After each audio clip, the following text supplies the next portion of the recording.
Ladies and gentlemen, at this time, I'd like to ask that you please engage your seatbelts. While this ride is in motion, I ask that you please keep your hands, arms, legs inside the vehicle as we take this ride with the best man, Zack.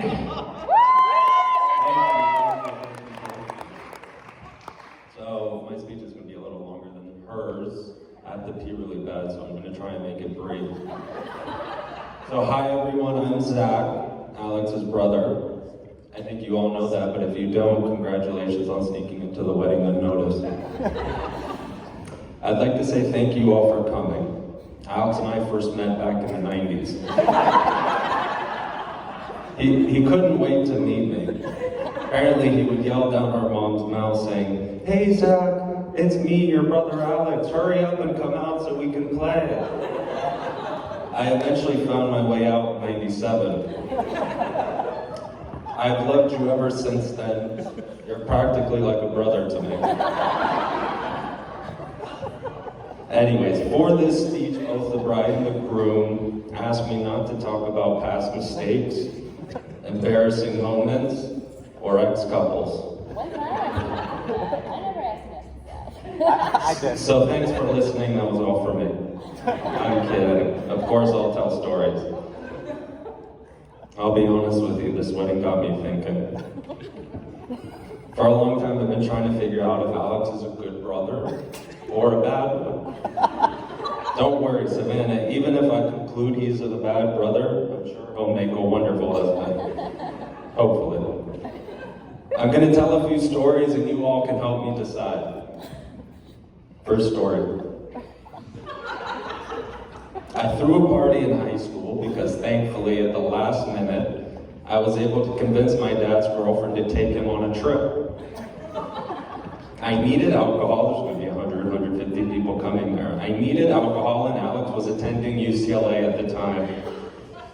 So I asked him, "Hey, can you buy me alcohol?"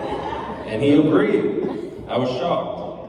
So I drove out to Westwood and he bought me $500 worth of alcohol at the local Albertsons. Is it a big criminal? Sure. But maybe my favorite Alex. Good brother, right? Especially for his baby bro. Until he stabbed me. Don't worry, I already let bygones be bygones. Time for the second story. I was about 4 and he was 10.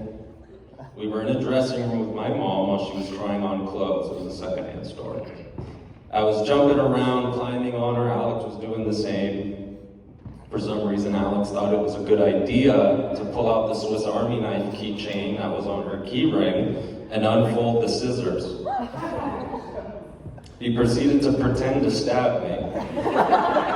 I go left, he'd stab left, I go right, he'd stab right, until it actually did. I stepped left, he thrusted right, and he hit me in the shin. As I stepped forward, he happened to thrust the scissors at the same time. I stopped jumping and I started howling. We had to go to the hospital and I needed stitches. Later, the story changed to that I ran into the scissors. Always been the story. Okay. I tried not to run into sharp things more often until I succeeded. But 4 years later, we were messing around in the car, waiting for my dad to come out of Vaughn's. He pulled out the umbrella in the passenger side door, which had a very sharp metal tip on it. I don't remember exactly what happened. All I know was thrusted into my upper lip. I was bleeding a lot, and Alex told me to avoid looking in the mirror because it would make me cry more. Not my favorite Alex. Third story. It was my senior year of high school. I was the school's quarterback, and I had potential to play Division I football on a scholarship. I know I peaked early. Alex came to every game with my dad and filmed it so I could make highlight tapes. This ultimately led to me receiving a scholarship from UC Berkeley in the Naval Academy, where I later committed to the Naval Academy and graduated last year. He is responsible for my scholarship and in a lot of ways for many of the great things in my life. That's a good Alex. But, more story. I was 8 or 9, he was maybe 13 or 14. All I know is he was starting to have pimples. We were playing in the backyard on the sports court, shooting the basketball as brothers do. And since I'm not holding anything back, I must confess I had to go number 2 very badly. I was practically bursting at the seams, but I played on until I just couldn't hold it anymore. Literally, I couldn't hold it. And I told him that I really had to go to the bathroom. As I was crossing into the grass to go inside, he tackled me. He held me down, my arms pinned against the grass. He remembers. I was holding on for dear life. I couldn't hold it anymore, and I pooped my pants right then and there. And this menacing laugh overcame Alex. He enjoyed it. So, not the best brother in the world. But, last story. 2020 was harsh, I know it, you know it. It was tough. It's our first career quarantine. I lost my job and I encountered health problems. Yet Alex was always there for me, helping me apply to new jobs. In several cases, he actually took my information and applied to jobs for me. Whenever I felt down, Alex was there to help. So I've decided, as horrific as he was as a kid, Alex is a great brother and I'm lucky to have him. In fact, he's so good that he actually wrote this part of the speech. Alex, Savannah, I'm thrilled you're getting married. When Alex told me he was going to get married, I was very excited. Mainly because of the open bar, but also because I know Savannah will make him very happy for the rest of his life. Alex, you should know how lucky you are for Savannah.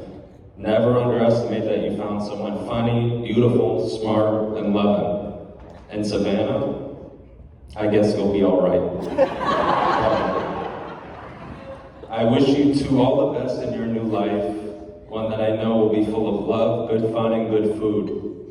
May your life together be blessed with prosperity and good health. If you fight, be quick to forgive, and never go to bed angry. I'm always rooting for you two, and I love you both very much. Mommy would be proud. Everyone, grab your drinks and let's toast. To Alex and Savannah. Savannah. I'm good. I'm a pig.